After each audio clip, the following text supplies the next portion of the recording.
Hello students, good morning to all of you. Myself Amit Jala from Mahasapura School. Today in this video I will continue subject Economics of Standard 11.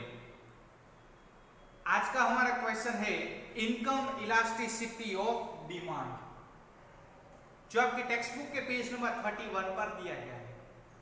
Okay, सबसे पहले शुरुआत करते हैं meaning of income elasticity of demand से. It is the extent of change in demand for the goods because of change in income of the consumer. It can be expressed in formula as follow. एक person के income में percentage जितना कोई भी changes आता है तो उतना ही चेंजेस या तो फिर उससे ज्यादा या तो फिर कुछ चेंजेस डिमांड के अंदर भी देखने को मिल सकता है. तो उसकी फॉर्मूला दी गई है आपको. तो यहां पर दिया है income elasticity of demand is equal to proportionate change of demand divided by proportionate change of income. Income में चेंजेस होगा तो ऑटोमेटिकली डिमांड के अंदर भी चेंजेस देखने को मिल सकता है. उसके types, degree of income elasticity of demand आज हम डिस्कस करेंगे. सबसे फर्स्ट पॉइंट दिया है positive income elastic demand. Positive income elastic demand में क्या बताया गया है कि कस्टमर की इनकम जो है इंक्रीज हो जाएगी तो डिमांड जो है वो क्या हो जाएगी, डिक्रीज हो जाएगी. सॉरी, कस्टमर की इनकम अगर इंक्रीज हो गई तो डिमांड क्या हो जाएगी, इंक्रीज हो जाएगी. कस्टमर की अगर इनकम डिक्रीज हो गई तो डिमांड भी क्या हो जाएगी, डिक्रीज हो जाएगी. तो सब कुछ जो है इनकम के ऊपर डिपेंड है. हमारी इनकम बढ़ेगी तो हम जो है बेस्ट क्वालिटी वाले प्रोडक्ट परचेस करने की कोशिश करेंगे. फिर से रिपीट कर रहा हूं, अगर पर्सन की इनकम इंक्रीज हो गई तो प्रोडक्ट की डिमांड भी इंक्रीज होगी. अगर इनकम डिक्रीज होगी तो कस्टमर जो है प्रोडक्ट की डिमांड भी कम करेंगे, यानी कि डिमांड भी क्या हो जाएगी, डिक्रीज हो जाएगी. तो एक पॉजिटिव इनकम इलास्टिक डिमांड भी देखने को मिल सकता है. उसके नीचे टोटल 3 सब पॉइंट्स है. First one is unit income elastic demand, जिसका आंसर ऑलवेज 1 ही आता है.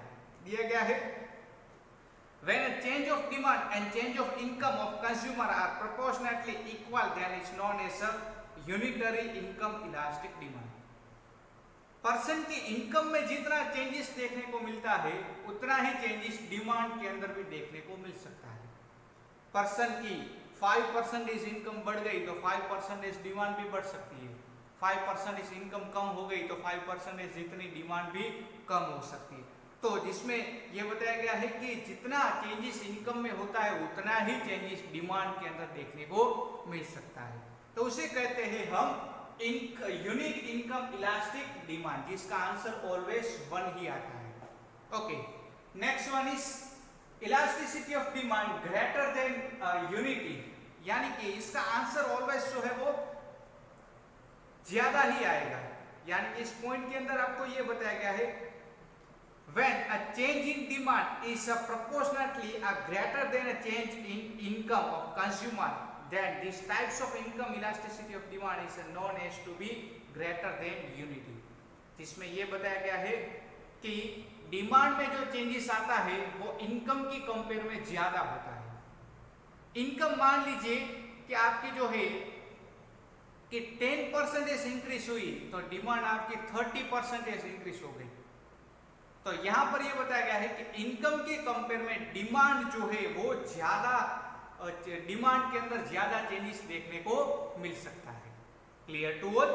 Okay, now third type is elasticity of demand less than unity, जिसका ऑलवेज आंसर जो है वो लेस देन 1 ही आपको मिलेगा.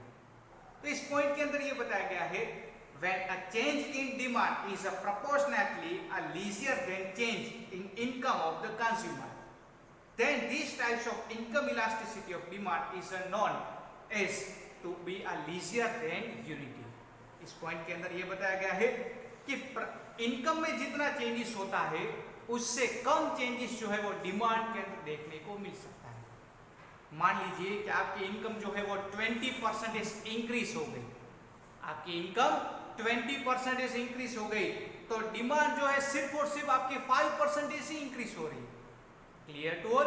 बेस्ट एग्जांपल मैं आपको दे रहा हूं. Okay, now second point is negative income elastic demand. अब इस पॉइंट के अंदर क्या दिया गया है, इसमें नेगेटिव चेंजेस देखने को मिल सकता है। नेगेटिव चेंजेस यानी कि कैसा चेंजेस, तो दिया गया है with the rise in income of consumer if demand decrease.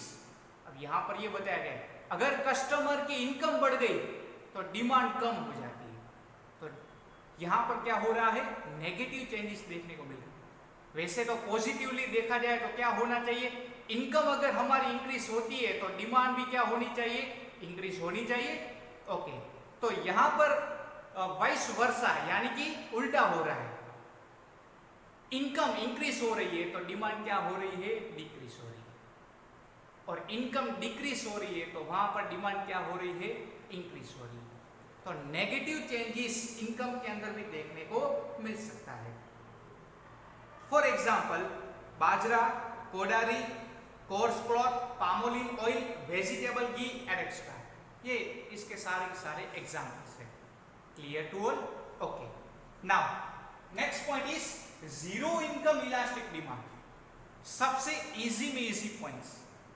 Zero income elastic demand में क्या बताया गया है कि कस्टमर की इनकम इंक्रीज हो या डिक्रीज हो, लेकिन डिमांड के अंदर कोई भी चेंजेस देखने को नहीं मिल रहा है।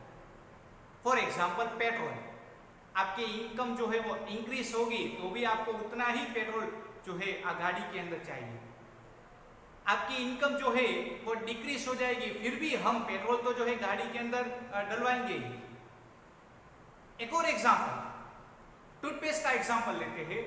मान लीजिए कि आपको सेंसोडाइन टूथपेस्ट पसंद है, आपकी इनकम इंक्रीज होगी तो भी आप सेंसोडाइन ही परचेस करोगे, आपकी इनकम डिक्रीज होगी तो भी आप सेंसोडाइन ही परचेस करोगे। क्यों? क्योंकि वो आपकी प्रेफरेंस है। तो यहां पर इनकम और डिमांड ये दोनों ही जो है वो अपोजिट हो जाते हैं। जीरो इनकम इलास्टिक डिमांड, आपकी इनकम इंक्रीज हुई तो भी आप सेंसोडाइन में ही जाओगे, आपकी इनकम डिक्रीज हुई तो भी आप सेंसोडाइन ही परचेस कर रहे हो। क्यों? क्योंकि वो आपकी चॉइस है, प्रेफरेंस है। Clear to all? Simple example मैंने अभी आपको बताया। ओके, अभी हमारा नेक्स्ट क्वेश्चन है वो है cross price elasticity of demand. सबसे इजी में इजी क्वेश्चन, जिसके टोटल 2 पॉइंट्स हैं। Substitute goods. अब आपको क्वेश्चन होगा कि सब्स्टिट्यूट गुड्स यानी कि क्या? सब्स्टिट्यूट गुड्स यानी कि अल्टरनेटिव गुड्स। सब्स्टिट्यूट गुड्स यानी कि अल्टरनेटिव गुड्स। एक एग्जांपल दे रहा हूं, बेस्ट एग्जांपल, जिससे कॉन्सेप्ट आपको डिटेल में क्लियर हो गया। मान लीजिए कि आपको एक्सेस व्हीकल परचेस करना है। मान लीजिए आपको एक्सेस गाड़ी जो है वो परचेस करनी है, उसकी प्राइस 75,000 है।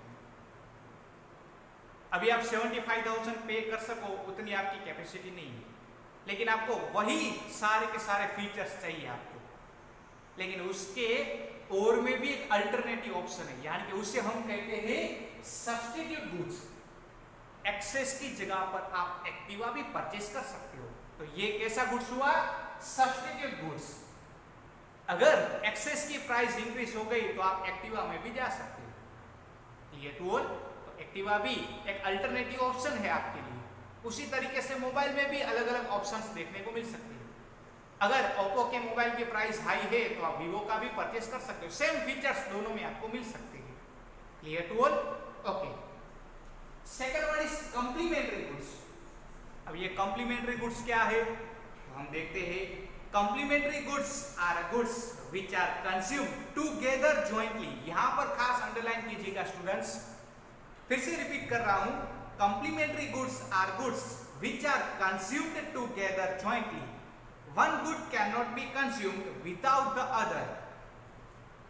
In other words, these must be consumed together to satisfy a given wants. कुछ प्रोडक्ट्स ऐसे होते हैं जो एक दूसरे के साथ जुड़े हुए होते हैं। स्पेक्टेकल्स के फ्रेम एंड उसके ग्लास। एक और एग्जांपल दे रहा हूं, एसी एंड इलेक्ट्रिसिटी। अगर इलेक्ट्रिसिटी का रेट बढ़ गया, मान लीजिए कि इलेक्ट्रिसिटी का यूनिट का रेट जो है वो इंक्रीज हो गया, तो एसी की डिमांड कम भी हो सकती है। क्लियर? ओके, एक और एग्जांपल दे रहा हूं। फ्रेम की प्राइस, स्पेक्टेकल से उसके फ्रेम की प्राइस बढ़ गई तो क्या होगा? कि जो पुराने ग्लास आते थे उस ग्लास में भी जो है कुछ लोग जा सकते हैं, जैसे कि मोबाइल एंड सिम कार्ड, ये भी कॉम्प्लीमेंट्री प्रोडक्ट ही है, एक दूसरे के साथ जुड़े हुए हैं।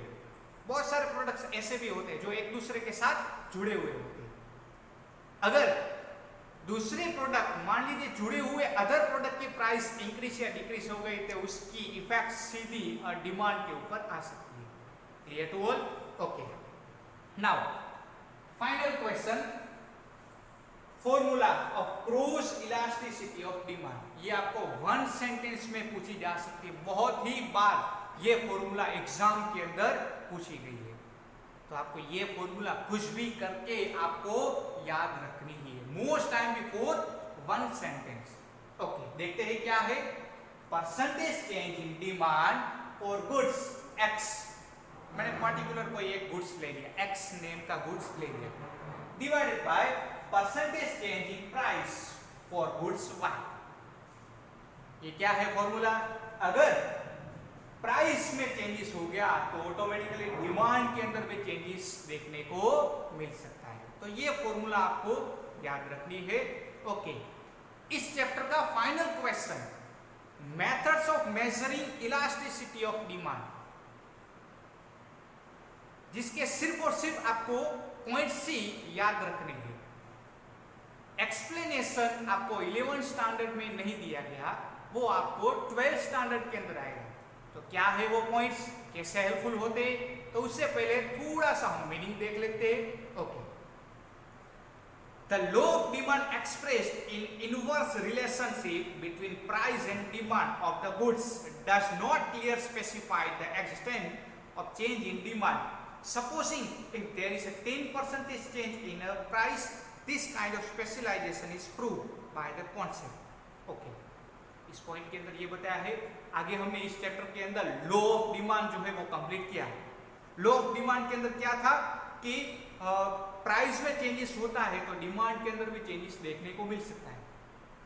कैसा चेंजेस होगा वो हमने इस चैप्टर के अंदर सीखा, लेकिन कितना चेंजेस होगा वो हम स्पेसिफाई नहीं कर सकते। तो उसके लिए 3 मेथड है।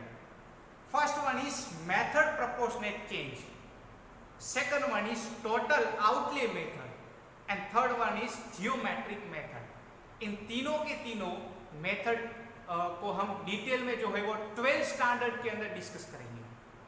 ओके, यहां पर इस चैप्टर का एंड होता है। Now it's a homework time.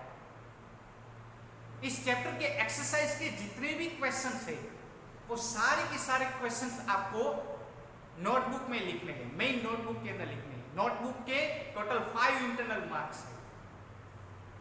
Okay, तो यहाँ पर इस चैप्टर का एंड होता है। नेक्स्ट वीडियो में नेक्स्ट क्वेश्चन के साथ मिलेंगे। तब तक take care of yourself. Thank you so much and जय माता दी।